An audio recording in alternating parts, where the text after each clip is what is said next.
Selamat datang di podcast Rumah Sakit Ubaya, Bincang Sehat bersama Rumah Sakit Ubaya. Kali ini saya Dr. Ruli Prastikautsar yang akan menjadi host pada episode podcast kali ini. Saat ini kita sudah kedatangan narasumber kita, Dr. Brina Nindita, spesialis penyakit dalam. Halo dok. Halo dok. Ya, gimana kabarnya dok? Sehat ya, thank you. alhamdulillah.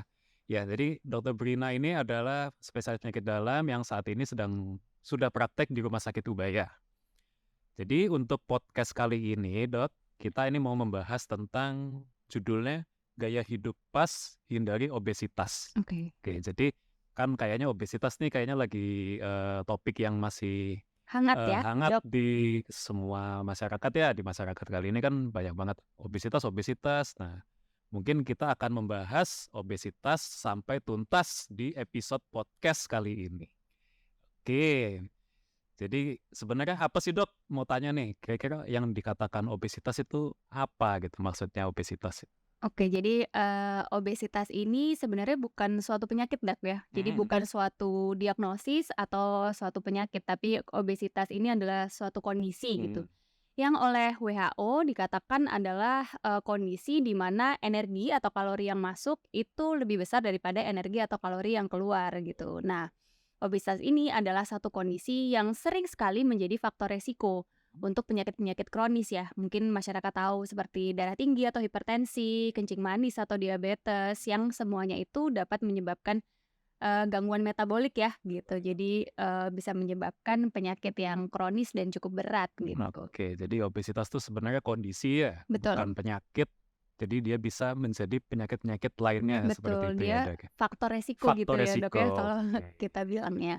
Jadi sebenarnya kalau boleh tanya nih siapa aja sih sebenarnya yang bisa terancam atau berisiko terkena obesitas gitu dok? Nah, kalau untuk obesitas sendiri sebenarnya dia tidak ada batasan usia atau tidak ada batasan gender atau ras yang misalnya lebih rentan untuk terjadi suatu obesitas gitu ya dok. Jadi sebenarnya obesitas ini adalah suatu kondisi yang bisa menimpa siapa aja gitu. Bahkan dari anak-anak ya, usia perkembangan, kemudian orang dewasa, remaja, bahkan orang tua pun juga bisa jatuh di kondisi obesitas. Kuncinya adalah orang-orang yang mungkin kalau anak sekarang tuh bilangnya mager dok ya, jadi Mager. males gerak gitu. Iya. Itu lebih beresiko untuk jatuh di suatu kondisi yang obesitas gitu. Mungkin sebenarnya bukan males gerak, tapi mungkin sudah sibuk di kantor gitu ya, atau dengan pekerjaan, kemudian dalam bekerjanya dia lebih banyak duduk gitu. Jadi intinya adalah aktivitas fisiknya itu kurang gitu. Itu sangat terancam untuk jatuh di kondisi obesitas gitu Oh dok. gitu, berarti nggak memandang usia ya dok ya? Betul. Kalau misalnya anak-anak kan kita sering banget melihat usia 5 tahun, 6 Ya. tahun itu udah gemuk gitu. Nah itu mungkin jadi emang bisa ya terjadi hal itu ya, Bisa. nggak harus sudah remaja atau harus Nggak sudah selalu lucu tua. ternyata ya Nggak kalau selalu anak-anak lucu, gemuk. penyakitan malah. Betul, jadi tetap harus diperhatikan Ya, amin. berat badannya Berat sesuai badan. atau enggak dengan perkembangannya. Oke. Ya kalau boleh tahu juga deh dok, kira-kira kenapa sih dok obesitas itu bisa terjadi pada seseorang? Jadi kira-kira kenapa kok sampai menyebabkan obesitas? Jadi seperti yang saya sebutkan tadi ya, bahwa obesitas ini adalah ketidakseimbangan antara intake kalori dengan yang Mager tadi itu ya dok ya? iya betul, dengan Makannya kalori banyak. yang keluar gitu. Sehingga akhirnya karena aktivitas fisiknya itu minim, kemudian kalori yang masuk itu dalam jumlah yang besar itu terus-terusan terjadi gitu ya, sehingga akhirnya menjadi suatu tumpukan atau deposisi lemak gitu. Nah, akhirnya menjadi suatu awalnya mungkin berat badannya yang bertambah seperti itu ya, kemudian nanti akan terjadi resistensi insulin, kemudian deposisi lemak, penumpukan lemak di bagian-bagian tubuh yang tidak seharusnya gitu. Kemudian penumpukan lemak ini juga akhirnya nanti bisa menumpuk di pembuluh darah gitu. Jadi memang dari hal yang sederhana sebenarnya dok, kita dari menghitung kalori aja yang masuk dengan juga kebutuhan aktivitas fisik kita sehari-hari itu kita sudah bisa mencegah terjadinya obesitas ini gitu. Jadi kalau kita nggak perhatikan itu dan itu terjadi secara terus-menerus, maka akhirnya bisa jatuh di kondisi obesitas tersebut gitu. Nah, banyak yang bilang ini dok, kadang-kadang menyalahkan keturunan ya gitu. Jadi nyalain orang tuanya. betul gitu. Jadi kayak ini turunan kok dok gitu. Saya emang dari lahir Bapak besar ibunya gitu gendut, gitu. gemuk Atau gitu ya. betul, bapak ibu saya juga besar nih Dok gitu. Padahal itu sesuatu yang bisa kita rubah gitu. Dan sebenarnya belum bisa dipastikan loh bahwa obesitas itu keturunan atau genetik gitu. Oke. Ada penyakit-penyakit yang memang bisa diturunkan ya secara turun-temurun lah secara genetik, tapi ternyata obesitas ini tidak termasuk salah satunya gitu. Jadi tidak belum 100% gitu bahwa obesitas ini adalah keturunan gitu. Jadi nggak boleh menyalahkan Nggak boleh menyalahkan garis orang lain. keturunan gitu. Ya harus Iya. dari diri masing-masing berarti ya Dok ya. Betul. Oke. Oke, kalau gitu kan tadi kan bisa menyebabkan penumpukan lemak gitu ya, terus mungkin sampai pembuluh darah. Nah, itu kira-kira dampaknya ke kesehatan itu bagaimana gitu Dok? Kalau misalnya kalau dia obesitas, mungkin kalau anak-anak obesitas nanti dampaknya bagaimana, atau mungkin dewasa atau gitu gimana? Kira-kira dampaknya ke kesehatannya itu gimana gitu? Iya, kadang-kadang juga ya, pada pasien-pasien atau orang-orang obesitas ini mekanisme pembenarannya adalah, "Tensi saya normal kok Dok, meskipun Oh, saya, besar ya," iya gitu. iya iya. Kemudian, "Saya cek lab semua normal kok Dok," Normal. gitu. Nah, yang harus kita perhatikan adalah dampak obesitas ini bisa terjadi secara kronis gitu. Jadi mungkin saat ini pada pemeriksaan normal belum tentu kita tidak tahu nih maksudnya, dalam jangka waktu lama itu bisa, terjadi perubahan gitu. Karena yang saya sebutkan tadi, obesitas itu tidak hanya kelebihan berat badan ya, Dok. Jadi bisa juga, melihat indeks massa tubuh lebih dari 30 begitu ya, itu sudah termasuk obesitas. Kemudian, ada beberapa gejala seperti mudah berkeringat, kemudian, mudah lelah dan nyeri sendi. Nah, kalau sudah ada hal-hal tersebut, berarti sudah ada gangguan metabolik nih, Dok, gitu. Dia yang disebabkan oleh sangat sangat mungkin disebabkan oleh obesitas ini, gitu. Jadi dampaknya adalah,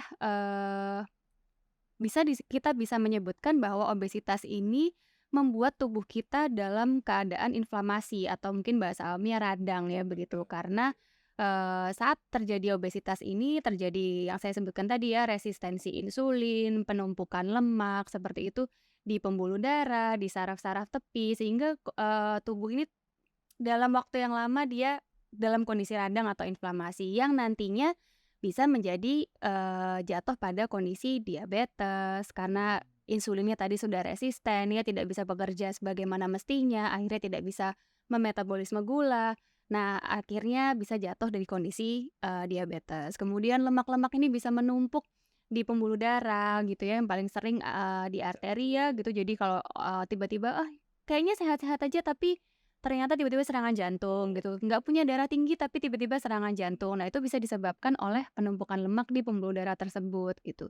Bisa juga, penumpukan lemak ini meningkatkan tekanan dalam pembuluh darah, akhirnya jatuh pada kondisi, hipertensi, Hipertensi seperti tadi. itu sih, Dok. Jadi banyak sekali, saya mau nyari efek positifnya kok nggak ada, Nggak Dok, ya. ada ya, Jadi jadi mending jangan memang ya. banyak sekali, dampak yang bisa terjadi dari obesitas ini gitu. Bahkan dikatakan, beberapa penelitian mengatakan bahwa orang dengan kondisi obesitas itu beresiko 20 kali lipat untuk jatuh dalam kondisi, hipertensi, kemudian ada penyakit jantung koroner, seperti itu. Jadi cukup besar dampaknya gitu. Berarti tinggi sekali ya anunya ya, Iya, faktor faktor risiko dia resikonya sangat menjadi tinggi. sakit diabetes, darah tinggi, Betul jantung, betul. stroke juga bisa berarti ya? Sangat Bisa bisa. juga ya, karena kan tadi ada penumpukan lemak Lemak gitu ya di di pembuluh pembuluh darah. darah. Oke. Jadi memang ada kaitannya ya obesitas itu ke, penyakit-penyakit Kronis, Dok, ya kronis kita ya berarti bilangnya ya? penyakit-penyakit kronis. Karena penyakit-penyakit ini juga berbeda dengan penyakit-penyakit viral ya, misalnya kayak seperti Oh, batuk pilek gitu iya ya, ya yang beda ya. bisa sembuh gitu. Kalau kita sudah menderita diabetes, hipertensi ya, akhirnya harus minum obat seumur hidup gitu, karena memang ini suatu penyakit kronis. Mungkin ada beberapa yang, "Loh Dok, ngapain minum obat kalau nggak bisa sembuh?" Gitu ya, tapi tujuannya kita adalah untuk mencegah komplikasi, Komplikasinya ya. gitu. Tapi mungkin nggak sih Dok, kalau misal udah dia obesitas nih, terus mungkin kan dia bisa mengarah ke sakit diabetes, darah tinggi, tapi dia tuh jadi lebih rentan gitu kalau kena penyakit-penyakit yang Yang lain virus atau bakteri. Nah itu bisa ya Dok sangat ya? bisa ya, karena memang ya kalau obesitas pasti otomatis daya tahan tubuhnya juga tidak sebaik Tidak orang yang sebaik fit itu ya ya? Iya, gitu, heeh. yang bugar kita bilangnya. Jadi sangat rentan juga untuk, penyakit-penyakit viral. Ya mungkin kalau kita belum lupa ya saat pandemi kemarin ya, Covid itu ya, Covid itu oke. salah satu faktor resiko untuk jatuh ke kondisi Covid yang berat adalah obesitas, gitu. Obesitas, oke. Berarti memang dia bisa mempengaruhi sistem imunnya Betul, seseorang ya? ya. Jadi ya emang harus hati-hati ya kalau udah tanda-tanda obesitas. Nah, ini kira-kira nih, Dok, tanda-tandanya dikatakan obesitas tuh ciri-cirinya tuh kayak gimana, Dok? Kan nanti pasti kelihatan ya, gemuk gitu ya. Nah, mungkin Ini ada ya yang kasat mata gitu ya. kasat mata kan kalau kelihatan pasti, oh ini obesitas. Nah, itu Iya, kapan sih dikatakan dia kita obesitas? harus Ciri-cirinya itu. melakukan ini ya, memang pemeriksaan fisik ya, Dok, ya. Pemeriksaan fisik, oke. Nah, obesitas ini sebenarnya juga termasuk dalam salah satu kriteria sindrom metabolik, Dok, Sindrom gitu. metabolik. Jadi, apa sih sindrom metabolik itu ya? Sebenarnya kalau sindrom itu dia adalah kumpulan tanda atau gejala. Nah, metabolik ini adalah yang terjadi di seluruh tubuh. Salah satu kriterianya adalah obesitas. Dilihat dari mana, jika kita melakukan pemeriksaan fisik, kita hitung lingkar perut. Ini mungkin nanti yang nonton langsung nyari ini ya, meteran gitu. Jadi dihitung kalau untuk ras kita ya, Dok, Asia itu untuk laki-laki Asia itu lingkar perutnya tidak boleh lebih dari 80 80. cm ya gitu. Saya berapa ya, Dok? Nah, Jadi pengen kemudian ukur untuk juga ya. wanita lebih dari 90. Nanti untuk sindrom metabolik ini mungkin bisa kita bahas lebih lanjut karena ada beberapa faktor lainnya gitu. Jadi sederhananya sih bisa dilihat dari lingkar perut Lingkar dan perut. indeks massa tubuh gitu ya. Kalau sekarang rasanya semua udah pakai smartphone, Dok, ya. Itu udah banyak banget aplikasi yang bisa Motornya membantu itu ya, Dok, ya. betul untuk menghitung body mass index atau indeks massa tubuh. Yang pasti kalau sudah di atas 30 itu sudah masuk ke dalam obesitas. Kategori obesitas lebih dari 30 ya, Dok, ya? 30. Kalau di bawah 30 belum, Bet. Ada overweight 1, overweight 2 seperti itu ya. Jadi ada normal weight, overweight 1, overweight 2 gitu. Iya. Iya. Berarti saya harus ngitung dulu nih. Ini Saya juga khawatir nih. setelah podcast langsung nyari meteran, Dok, ya. Takutnya saya masuk golongan obesitas jangan-jangan.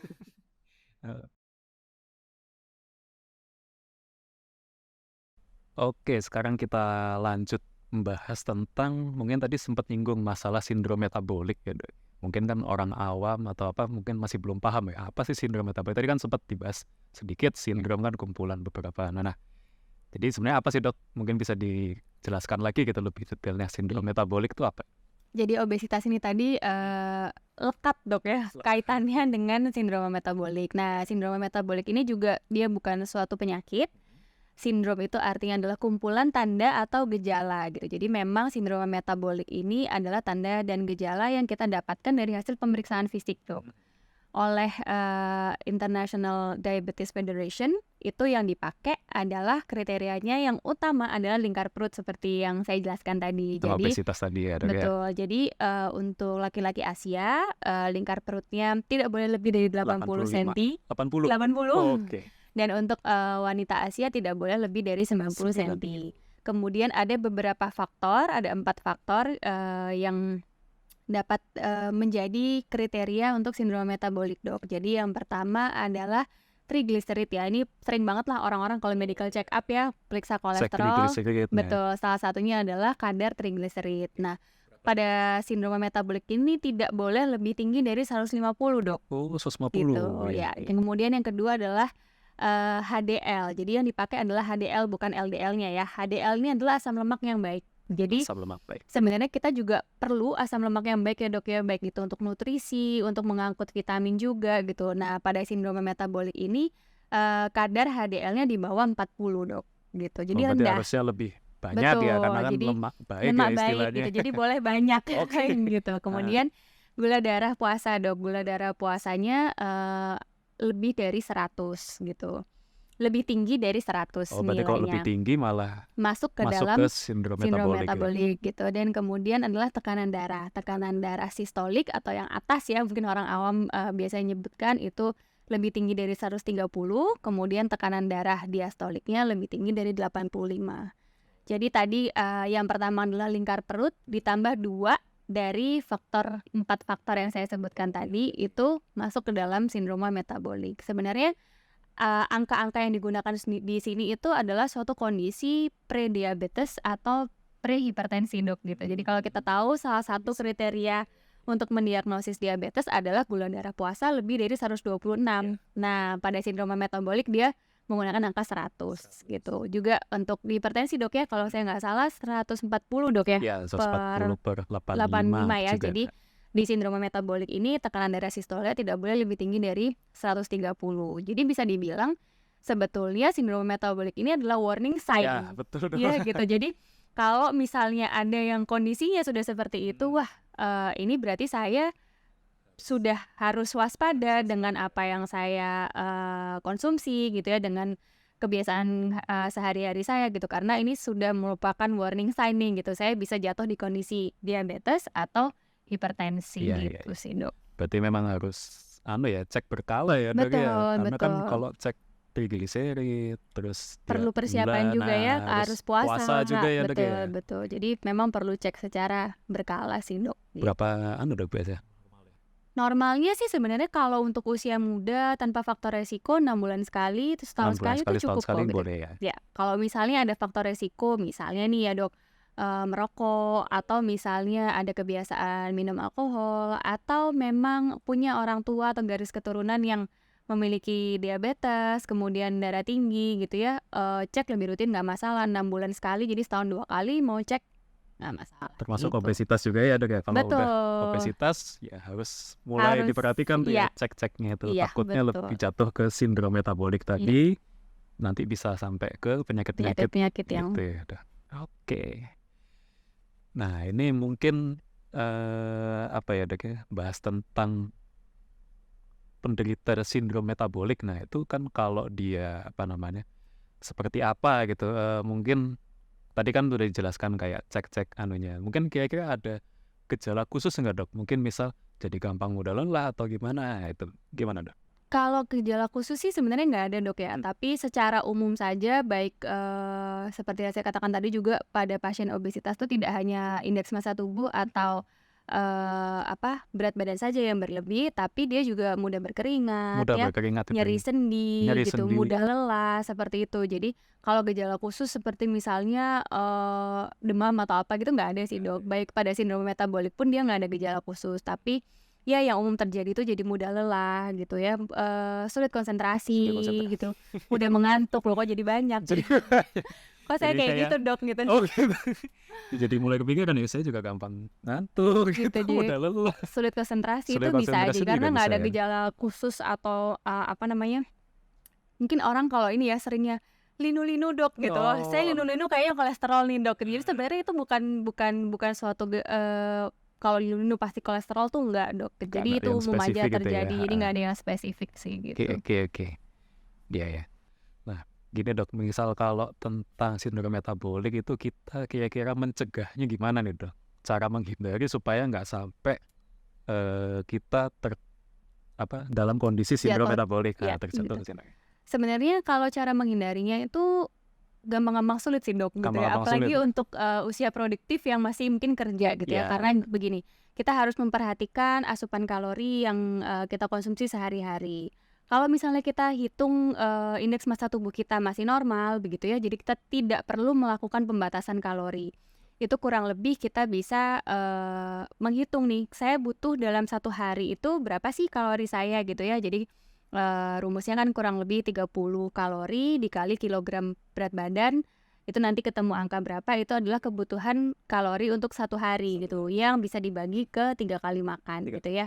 Nah berbeda kalau misalnya kita sudah mulai overweight atau obesitas, harus ada pembatasan kalori, berarti kita nggak pakai lagi nih angka 30 nggak 30, pakai. jadi pakai misalnya pelan-pelan gitu ya, bertahap mau menurunkannya adalah 20-25 kalori per kilogram berat badan, nanti dibagi ke dalam 3 kali 3 kali makan makan. itu. Nah, selain itu saja nggak cukup Dok, jadi memang harus ada aktivitas fisik gitu. Nah, buat mungkin sahabat Ubaya di sini ya yang, "Aduh saya bukan atlet Dok," gitu, "gimana nih caranya mau olahraga?" gitu kan ya, mulainya bagaimana gitu. Itu bisa mulai dengan olahraga yang low intensity atau medium intensity, kurang lebih kebutuhan tubuh kita itu adalah 150 menit per minggu Dok. Per minggu. Jadi sebenarnya kalau kita bagi dalam 1 minggu itu harusnya nggak banyak ya Nggak gitu. banyak. Jadi sekitar 30 lah gitu dengan 2 hari istirahat. Jadi ada restnya gitu. Oh iya, nggak Jadi mungkin tetap tiap hari kita bisa olahraga terus ya. Tapi kalau betul. tiap hari malah lebih bagus ya Dok Boleh harusnya. aja sih, boleh aja. Tapi itu pun cukup gitu dengan Cukup ya. 150 menit Minimal dalam berarti ya. minimal Oh. gitu ya. Jadi kalau jalan aja boleh nggak Dok? Boleh banget gitu. Jadi buat teman-teman atau sahabat Ubaya di sini yang kayak, aduh dok saya bukan anak gym gitu ya, atau saya bukan atlet lah gitu. Jadi itu kita bisa mulai dengan hal yang simpel aja kayak misalnya jalan 30 menit sehari, mungkin di rumah ada treadmill atau sepeda statis, itu boleh-boleh aja gitu. Karena kalau kita mikir, iya juga ya masa cuma 30 menit sehari tuh kayaknya nggak banyak ya dok ya sebenarnya, tapi memang memulainya itu yang susah gitu. Dan hanya dengan mengatur pola makan dan menjaga aktivitas fisik untuk tetap aktif, itu saja kita sudah bisa nih mungkin buat sahabat ubaya yang tadinya overweight bisa digunakan ini untuk diet juga gitu. Jadi bisa mencegah jatuh ke kondisi sindrom metabolik. Gitu sih dok. Kalau jalan di tempat kerja di kantor gitu termasuk nggak? Nah Nggak ya? itu adalah salah satu tips dok gitu. Oh, Jadi salah satu tips kalau malah ya. misalnya saya nih jam kerjanya jam 9 to 5 dok ya gitu. Dan banyak duduk di laptop. Beberapa tipsnya tuh adalah memilih tangga daripada Naik eskalator lift, atau lift. ya. Jadi itu boleh. Jadi intinya adalah aktif bergerak gitu Jadi dok. harus kepake lah ya kalorinya Iya gitu. betul. Terus kemudian misalnya udah kayak udah 2 jam nih duduk, bisa Buat melakukan jalan-jalan, stretching atau jalan-jalan break ya istilahnya Nge-break, jadi jalan-jalan take a break, break ya. seperti itu. Dan kadang-kadang juga yang sulit kan kalau untuk pekerja ya gitu, makan siang bareng-bareng teman kantor. Nah itu kan makannya apa yang harus diperhatikan sebenarnya dok, kadar lemak jenuhnya bagaimana seperti itu. Jadi sebenarnya memang harus disiplin sih dok gitu. Jadi harus dilakukan setiap hari dan nggak ada alasan ternyata Nggak ada ya alasan. buat yang pekerja kantoran atau jam kantoran. kerjanya cukup padat, itu bisa aja kok mencuri-curi 30 menit untuk bergerak tuh bisa. Jadi kalau mau makan siang bareng-bareng di luar jalan kaki gitu ya dok ya. Betul ya. Jadi Daripada naik ojek online Iya, atau nebeng gitu. atau malah ngirim makanan ke kantor gitu kan juga jadi kan tetap harus ada aktivitas. ada aktivitas fisiknya. Iya ya.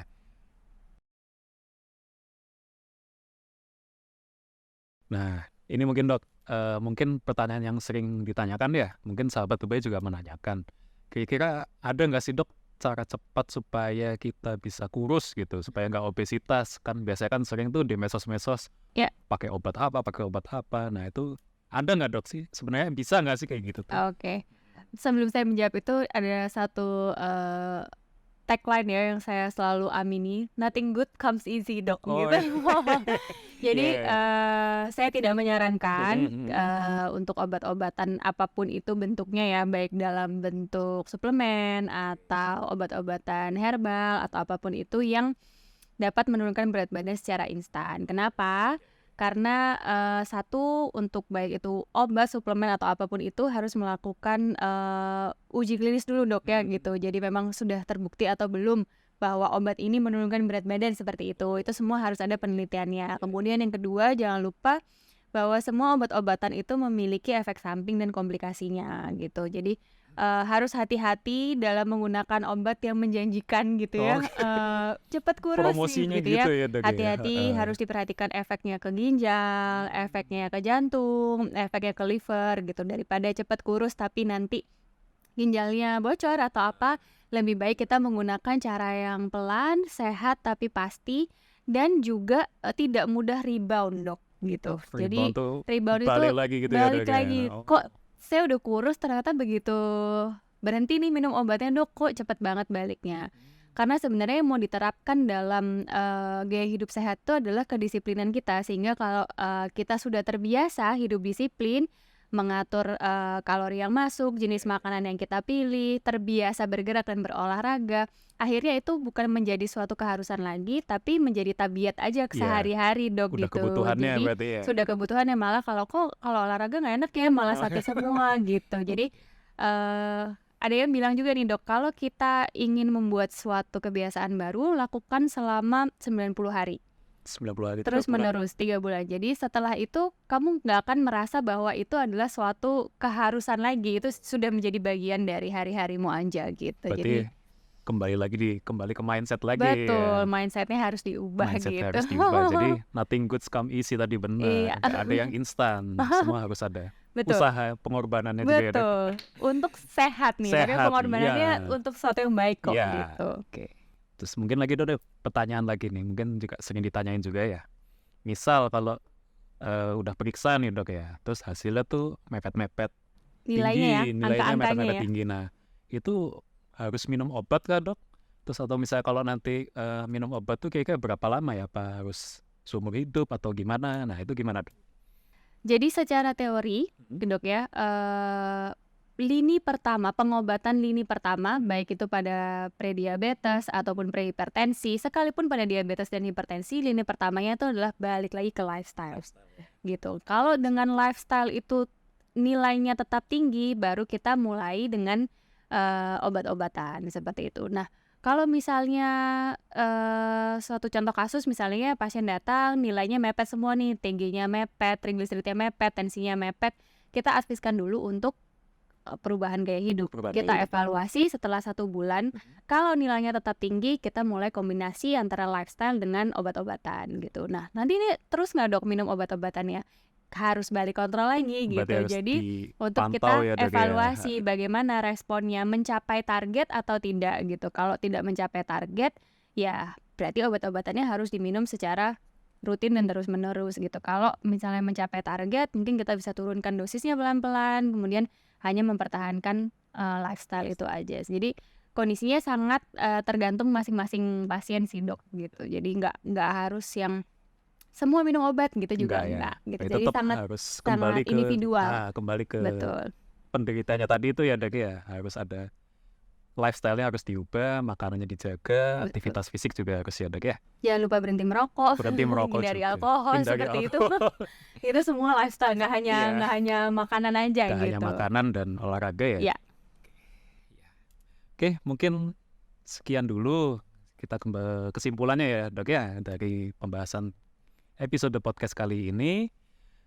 Kalau obesitas itu bisa menyerang ke siapapun ya, nggak cuman ke laki-laki, perempuan, semua bisa, ke semua usia juga bisa.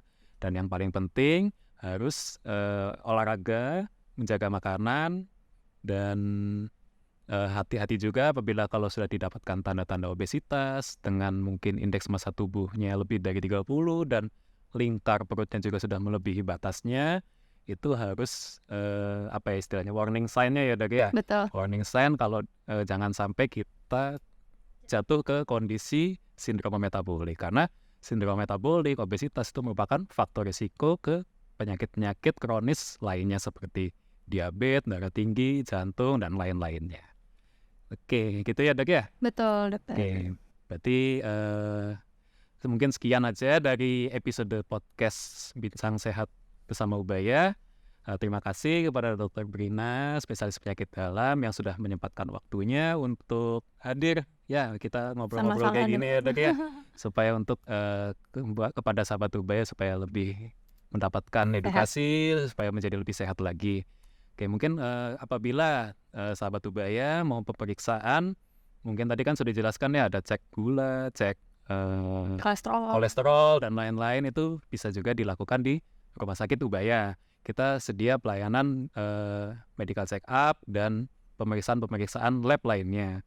Mungkin kalau ingin konsultasi juga bisa dengan Dr. Brina, bisa dokter jadwal prakteknya dari hari Senin sampai Kamis jam 2 sampai jam 6 sore. Betul dok. Oke, mungkin sekian episode podcast kali ini. Terima kasih. Salam sehat Rumah Sakit Ubaya.